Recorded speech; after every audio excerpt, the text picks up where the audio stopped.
So I feel that I have gone to enough of these social media boxing matches that I can confidently say that this was the worst run one. That's it. That's my intro. Hi, I'm Amanda, you're watching Swell Entertainment, and today we are talking about the latest Social Gloves event, No More Talk, with the headliners Austin McBroom versus AnEason Gib. The reason I say this was one of the worst run fights is for a variety of different reasons that we're going to get into. But I should probably talk about my theory about why the last fight was postponed. Because, as you all know, I went to Ace Fest a few months back. And Ace Fest, in my opinion, was designed to get an influx of capital. I believe they were either trying to get lawyer money, but also to help pay back fighters so they could continue to do this fight. Because I went to the last Social Gloves event last year that was in Miami. That was the Battle of the Platforms, TikTokers versus YouTubers. And the rumor, or was confirmed, was that no one actually got paid from the event. The venue did not get paid, the fighters did not get paid, the performers did not get paid. Austin has since claimed that they have settled with everyone and that everyone has now since been paid, but that was the legacy of Social Gloves at the very least, was that they were a organization that did not pay venues and did not pay fighters. So when Social Gloves No More Talk came about, I was like, ooh, this is going to be something. So one of the perks of the Ace Fest ticket was that you were supposed to get a discount code to be able to stream the fight for free. But that was for the July 30th, I believe, the original fight date. That one was supposed to be at the Crypto Arena here in LA. That was actually announced as being postponed exactly a week before the event. And so it was kind of speculated of what was going on. Some people claimed that there were certain health regulations that Gib needed to pass because he was fighting in the US and he's, from the UK. And that was part of the problem, was that he hadn't passed those yet, or he hadn't been told he had to do more tests type of thing. Another claim from Austin that Gib actually had a head injury and he was not allowed to fight. And that was the back and forth, because Austin said, I'm going to let Gib talk about this because it's a medical issue. And Gib said, I just have tests that I need to get done, so I'm going to get them done. And then when this fight's rescheduled, I'm ready to go. They told me we have to reschedule the fight. Here's my theory, and this is all alleged because I know this family loves sending out cease and desist, and I don't know if you have the money for a lawyer after this event, but my theory with the Crypto Arena, because it's a massive arena, that's where I saw KSI and Logan Paul fight. Like I said, I've been to a couple of these fights now. My guess is that the arena looked at ticket sales, looked at the lack of promotion for the fight, because there was no fight promotion whatsoever. We'll talk about that as well.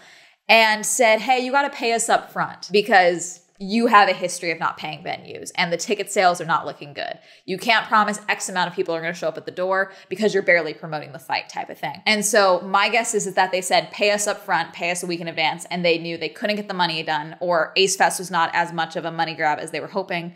And so they postponed the fight because they could not pay the venue. Hypothetically, allegedly. Don't sue me. Because then when they rescheduled the fight, it was at the Bank of California Stadium, which I believe is a smaller stadium.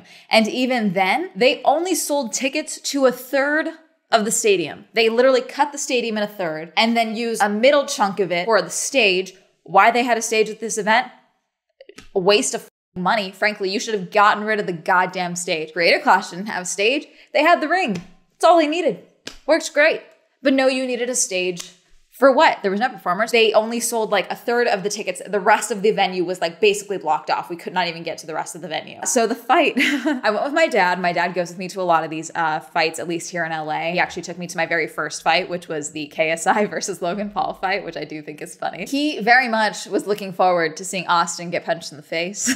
But we got there early. We got to the Bank of California Stadium early. And when I tell you that there was no way there was like 500 people outside, I mean it. Like, there was mostly no one there. So originally, people heard that they were supposed to open the gates at 5. On the ticket and the email that I got, it said 5:30 gates were supposed to open, and the fight was supposed to start at 6. That's what it said on my ticket. That's what it said on the email. However, on the Social Glove social media platforms, it says the first fight started at 6:30. And so 6 o'clock rolls around. People are getting pissed off. They're like, hey, what's the deal? It's a clear bag policy venue. So I had a clear bag. A lot of people, they had a board that they literally sat your purse on and stuff to see. They were telling people to go. Side note, there's a guy, brilliant, genius man. I wish I got his name. He was literally selling clear bags outside of the venue. Finally let us in about like 6:25, 28. At one point, they moved us up to security and we're like, oh shit, great, we get to go through. And they're like, no, we just moved you up. We still have to wait.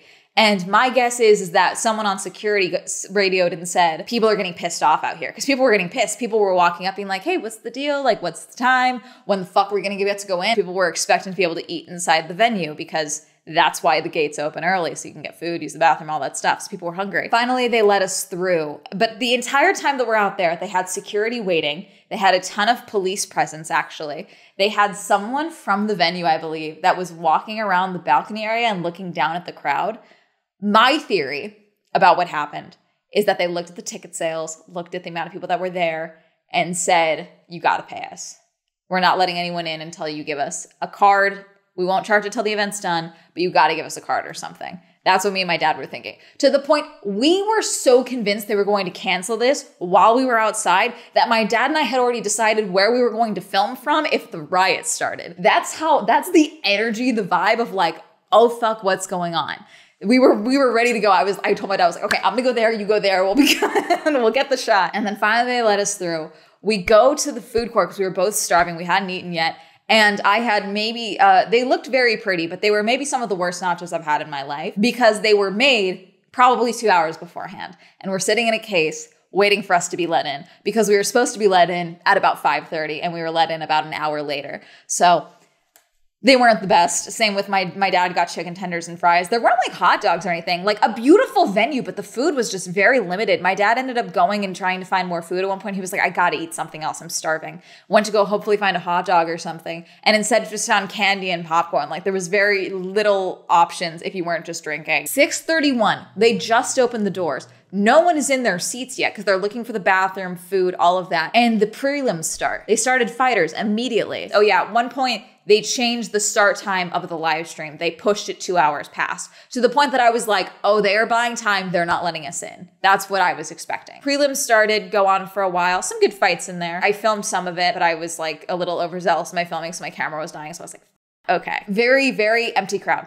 Very empty crowd. Very few people. I kept doing check-ins on Twitter like, hey, here's this 7 o'clock crowd. Here's this. The actual fights, I don't think started till like 8:30-ish, I want to say. When you're so bored from the fight, you literally start editing YouTube videos. I'm editing. Are you that bored? These guys are professional athletes that don't hit each other. So I bought my ticket for the last fight. I bought me and my dad tickets. When they postponed it, I decided, it. I'm not going to wait to see if they transfer my ticket over. I'm going to get a refund. That way I at least have that money. That way I'm not just waiting for them to do this in case they change it to another location that we can't go to and they try to hold the money. So I just did a refund, got my money back. Then as they announced this new fight, I kept waiting for them to sell the tickets. They didn't start selling tickets until maybe a week and a half ago, 2 weeks ago, before the event. And even then, it was like, I didn't even see any notifications, nothing from Austin, nothing. It was the Social Gloves account that said, hey, tickets are on sale. And so I bought tickets 12 hours in. I got us as close to the front as we could, but also in Miami, we were sitting between the ring and the stage at one point, and it kind of sucked. People were rushing past us. They were crowding. They weren't sitting down because there was musical performances. So I said, fuck it. We're not going to sit there. We're going to sit on this side. I ended up loving where we sat. We could see everything. And we were actually not that far away because it was a smaller venue. We were as close forward as we could be because they had blocked out that whole ring around at the front, those whole first few sections. I thought that was VIP. However, the rumor that I heard is that they were only able to sell about 200 tickets.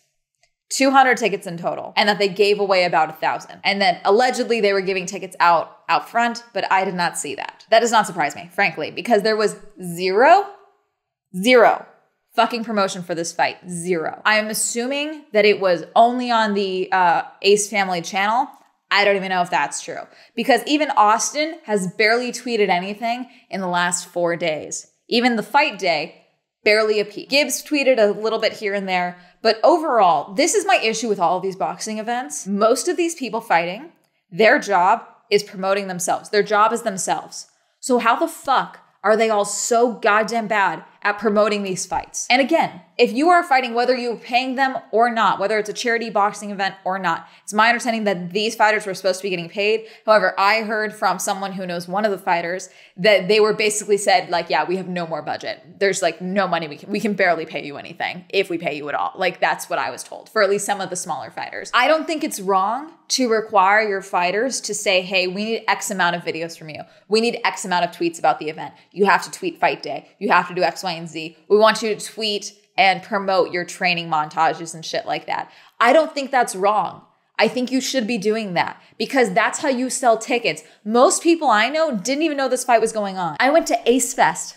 I haven't heard shit from Ace Fest. Side note, the code to get the fight for free for pay-per-view was code ACE, ACE. That's what it was. We were given a slip of paper at Ace Fest that said, hey, get the fight for free. No more talk fight, ACE. And I asked my following to go and plug that in on the pay-per-view site to see if it worked. Didn't work. So that's another thing from Ace Fest that they just yoinked, didn't even follow through with. What'd you say to that, Austin?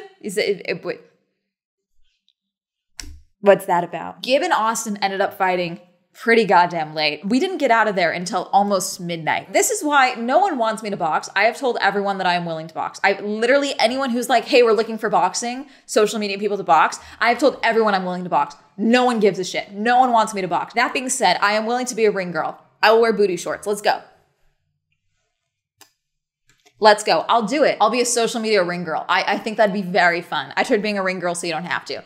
Think about that. I will promote your fight more than half your fighters, okay? But seriously, these fighters, especially something with like Creator Clash or any of these events, there was only like 2 or 3 fighters who had any form of sponsors on their shorts. And so my whole thing with these is like, oh, we don't know what to charge for that next Y and Z. Figure it out. If I was in any of these fights, whether I was doing this fight or Creator Clash or whatever, hey, I'm doing this fight for charity. All the sponsorships that are gonna be on those shorts, I'm gonna donate all of that money to charity. And we're gonna promote all these charities and do all this stuff while also promoting the fight, okay? And then afterwards, because I have simps, because I have some sick little freaks in my follower count, I would auction off the shorts after the fight. Auction them off.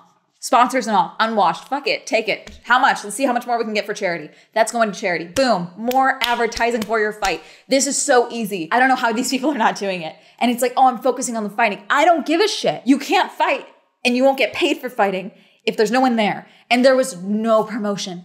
Zero. Zilch. Nada. Fucking nothing for this fight. And it's insane. And then they gave away so many tickets. The amount of baddies at this event, the amount of hot women at this event was staggering. There were so many hot women at this event, okay, that alone would have sold more tickets than the fact that Austin McBroom or AnEason Gib were fighting. This is what you do to announce your fight. You go full Mr. Beast. I have given 500 Instagram models tickets to the Battle of the Platforms fight. The first 500 dudes who show up and buy tickets will get to sit next to one of these Instagram models. I don't know what the fuck you're gonna do, but that'll sell more tickets than doing fucking nothing, because you can't sell tickets to an event just by having influencers there because they can't promote the event until they're at the fucking fight. So you gotta do it beforehand. You gotta have them promote that they're gonna be there beforehand. And you got to have them do it a week before if that's what you're going to do. You can't just gift them tickets to fill up the front row and be like, look at all the hot girls for the videos. That's what I'm guessing you did. However, I have never seen this before where the stadium actually got more empty the closer it got to the headline fight. Because on Twitter, people were like, you didn't see the last fight. It got more packed by the time the main event happened. I was at the Battle of the Platforms. That venue was packed the entire goddamn time because there were people that people actually knew who were fighting. I did not know more than 3 people on this fight card. That is all. It is my job to be online and I recognize 3 people. And that wouldn't matter if you advertised the fucking fight, but you didn't do that. You didn't do that. So I have to pretend that I know who these dudes are. And instead I'm just like, why the fuck are you dancing in circles? Someone fucking hit him. Why are you snuggling? Stop holding him. Fuck off. God. I get so worked up at these fucking events. More people left before the final fight than I've ever seen. And it's not like, oh, they moved them up. No, it was empty. Like people were leaving. And then the fight happens.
Push him right. Yeah, right. Let's go. Come on, Gib. I don't know if someone said something to Gib on Austin's team or if Gib said, okay, this is not the time, but Austin was really out of it. Allegedly, after being hit by Gib, okay? And so Gib at one point walked up to be like, hey, man, like, do the congratulations thing. And then either someone on Austin's team said something to Gib or Gib acknowledged, okay, this is not the time. And he turned around and went back to his corner. And then it was announced winner and then was escorted out. And then Austin did not give an exit interview, at least in the ring, and was exited out. And then I heard rumors or claims that he was taken to the hospital from the fight. I don't know what the deal was with Catherine not going to the ring with him. However, if it is the money thing, then it's possible that someone on Austin's teams told Catherine, you need to get off venue now, because if he's out of it, they're going to come to you for the money. And so it wouldn't surprise me if they told Catherine, like, hey, you got to go. Like, you may want to leave now while you can. If I was Austin, if I got hit and I knew that there was someone waiting for me to pay afterwards, I know that the way to get me out of there is to get to the hospital. Hypothetically, allegedly. I'm not saying that that's what happened. I'm just saying that if I owed someone money and I needed to get out of the venue, a head injury faking would be a way to go, especially if I just got knocked down publicly. That'd be a way to do it. And also, I didn't mention this. When Austin was walking out, because they showed footage of the fighters walking down the tunnel to the stage, at one point, they cut the feed because Austin stopped and his entourage stopped because someone further down the tunnel started tearing into Austin and yelling. I did not hear what was said, but they were screaming and yelling at him, basically, to the point that they all stopped and then they cut the video, the feed, to jump to the pre-filmed video where Austin is talking about how easy of a time he had fighting Bryce and all this other stuff. And side note, so I've seen Bryce fight and I've now seen Austin fight. I personally think that the Miami fight was done not well, in that they should have had all of the fighters out there 2 weeks before the event, at the very least, to train in the humidity and in that weather, in my opinion. Because I was an audience member and I was exhausted from how the humidity, the heat, it was draining to be sitting in the audience yelling, let alone fighting in a ring. The fights would have gone differently. Austin was talking about what an easy time he had fighting Bryce, and he was talking about how Gib is just someone in my way. This is going to be easy as well. And so sure enough, once the second round ended and Austin was winded, I looked to my dad and I said, Austin's going down soon. Gib's going to kick his ass, which I kind of had a feeling Gib was going to win, even though there was a height difference. I had a feeling Gib was going to win just because Gib had more fight experience. But also, Austin knocked down Bryce in the end of round 1, round 2 in Miami, if that. I think it may have been a round 1 knockout, I think. So he's never really had to fight the distance. He's never had to continue to fight. Fighting drains you. Even if you train sparring and all of that, until you're actually in the ring, it's exhausting. And Gib has that experience that Austin does not. So Gib knows, I don't have to knock him out right away. I just need to stay up. That's all I really need to do until like the 3rd, 4th round, and then I get him. I'll be fascinated to see the numbers coming out of this fight. There was no way there was more than 2,000 people at this fight. There's just no way, whether they gave out tickets or not. There was no promotion. There was no nothing. The amount of money spent on the stadium, the staff, security, we'll see what comes out of this. Austin lost. Austin lost. And I mean, I'm hoping this is a wake-up call. I mean, I think losing for these guys, I think that's what they need to happen. That's what happened with Logan. He's matured a lot, I think, since he lost to KSI. Same with Bryce. He got like a whole like little character reorganization or whatever from losing to Austin. Maybe Austin losing now, he's going to become like a upstanding member of society or something. Who knows? Anyways, that's going to be it. If you want to see me fight, no one wants me to fight, apparently. So if you want to see me as a ring girl, I'll do that. What do you think of the social gloves situation? Do you think anyone got paid? And I mean anyone. Do you think that this is going to be the end of social gloves? Who do you want to see fight in the future? Do you think that I should be a ring girl? Let me know. Comment down below. Reminder, I have a podcast, the Social Hands Podcast. Remember, I have merch like that mug back there and a bunch of other designs. Shout out to all my patrons. Thank you so much for supporting me on Patreon. If you also support me on Patreon, the list down below. If you'd like to know my social media, it'll be all up here. And that's going to be it. Have a lovely day. Goodbye.